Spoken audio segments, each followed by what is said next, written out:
This year's just been the year of Taylor Jenkins Reid and Leigh Bardugo, and I'm not mad about it. Hey everyone, my name's Amy, welcome back to my channel. So I'm sure most of you have seen or heard about the mid-year book freakout tag that's going around at the moment. I just wanted to jump on the bandwagon and join in.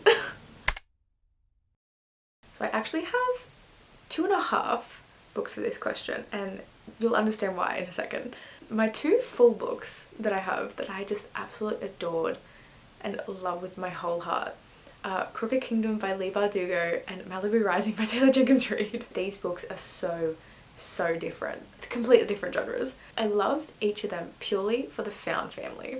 Reading both of these books this year has been my greatest pleasure, and I will absolutely be doing a reread and annotate the heck out of them like I have done The Italian Job and a few other books. But I do think I'm going to buy a paperback copy or even a Kindle copy of Crooked Kingdom because I have a beautiful hardback copy.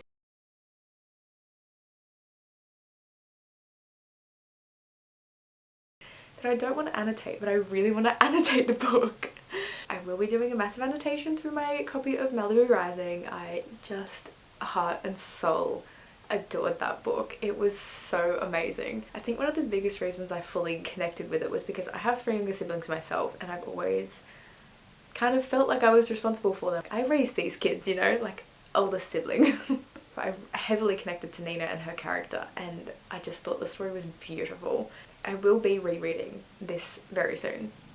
Probably not until next year though, because I feel bad rereading it this year when I read it this year for the first time. My 0.5 for this question, I'm currently reading Book Lovers by Emily Henry. I love this book so much. I'm just having the best time reading it, and there's so many good quotes and things that I'm just highlighting. It's phenomenal. So this is my 0.5. I have not finished it, that's why. But I have a really good feeling that it's going to be a 5-star read. For this question, I did want to briefly mention Crooked Kingdom again because I loved that book so much. But my answer is going to be A Call to Mr. Fury. Because how could it not be? That book was so good. I loved it so much. Oh my god, I had the best time reading it. I don't think I've ever read a book faster that is that thick. It was just phenomenal. So a new release that I haven't read yet that I'm really excited to read is Fourth Wing by Rebecca Yarros. With it getting so hyped and being so popular, I just had a feeling that it was going to sell out somewhere. So when I saw it in Target, I was like, yep, you're coming home with me. So my most anticipated release for this year has actually already come out, so this is kind of bad timing, but that would be Love Theoretically by Ali Hazelwood. I love Ali Hazelwood's books. I think they're such a good, light, fluffy romance to just kind of like get you out of a reading slump. I'm really excited to read Love Theoretically, but I can't buy it. So I'm either just going to wait until next year when I can buy it, or probably borrow it from my library actually. Hopefully they have it. I have to look that up. So the most surprising book that I read this year was actually probably Hook, Line and Sinker by Tessa Bailey, which is gonna sound so random and out of pocket, but I really enjoyed It Happened One Summer, and I was like, there's no way the second book could be any better.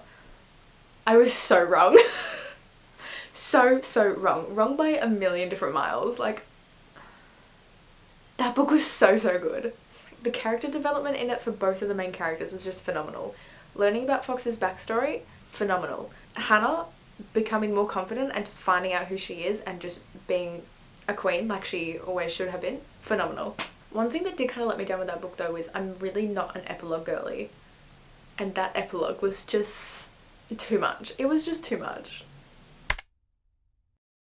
So my new favourite author is 100% Leigh Bardugo.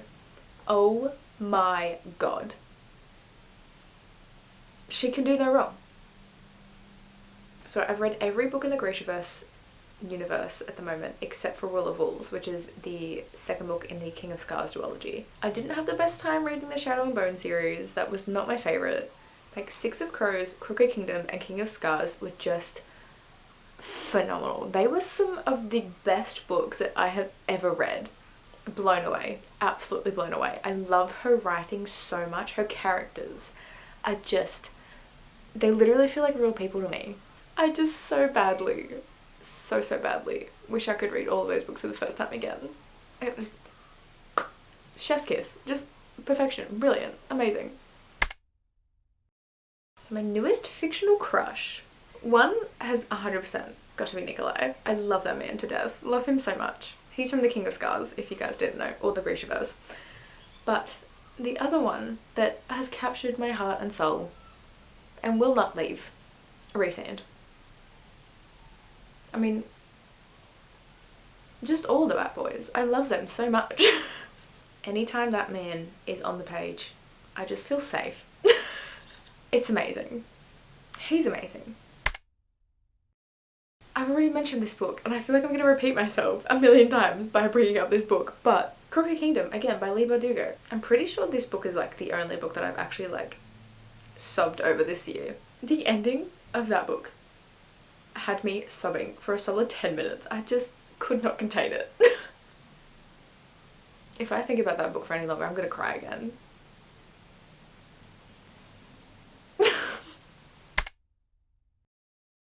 So a book that made me happy. This one was just kind of like cute and giddy, and it just made me like want to kick my feet in the air sort of thing, and that was To All the Boys I Loved Before by Jenny Han. I had such a good time reading this. The reason I actually read it is because my best friend was staying over and she's like, you know what I want to watch? And I was like, what? And she was like, To All the Boys. And I was like, yeah, let's do it. So we watched the first movie and I fell in love with the story and the characters and just everything. And I was just like, you know what I need to do? I need to read the books. So I've read the first book, I read To All the Boys, and there is so much more in that book than there is in the movie. And I had a feeling that's what was going to happen when I read it. I think the biggest like character arc that I found from the movie to the book is Josh. Oh my god. He is way less whiny in the book than he is in the movie. And I feel so bad for movie Josh because he just didn't have his time to shine. Whereas book Josh had his time to shine and he shone. That book just made me so happy, and there were so many funny little things in that, and I was like, yep, agreed. So my favourite book to movie adaptation was actually not a book to movie, it was a book to TV show. I'm sure you guys can kind of guess, but Daisy Jones and the Six, oh my god. My friend Michaela and I have had extensive discussions about this book and this TV show, and we are diehard fans for it. Oh my goodness. I thought all of the characters were just so real and raw, and they all had all of this stuff going on, and they were all so just like human. They weren't characters, they were humans. And the settings, the costumes, just everything. Oh my god, I literally like, I want to go back and rewatch the entire show, and I think I might actually do that really soon. I also really want to go back and reread and annotate my copy of Daisy Jones, but I'm currently lending it out to a friend, so I'll have to wait on that one. I'm meant to be on a book buying ban. I did do a big book haul recently, so obviously I broke that. But the one that I think looks the prettiest is probably Rollerballs by Leigh Bardugo. Again, me bringing up Leigh Bardugo anytime that I can. This book is so pretty. It's so shiny and gorgeous, and there's so many little like details all on the cover that just like relate back to the book, and it... Easter eggs, baby, Easter eggs. So I really need to read Silver Flames, Crescent City 1 and Crescent City 2. I really need to, because Crescent City 3 comes out at the beginning of next year, but I need to read Silver Flames in between Crescent City 1 and 2. But I also don't want to leave too much time between reading Crescent City 2 and Crescent City 3, so I need to kind of like time that perfectly.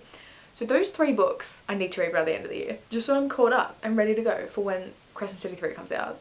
And that is all the questions. I actually had so much fun doing this. I probably took like a solid half hour to come up with all of my answers to these questions, and it was a really good time like reflecting on what I've read this year and what my favourites are. I really hope you guys enjoyed today's video. Thank you guys so much for watching, and I will see you in the next one.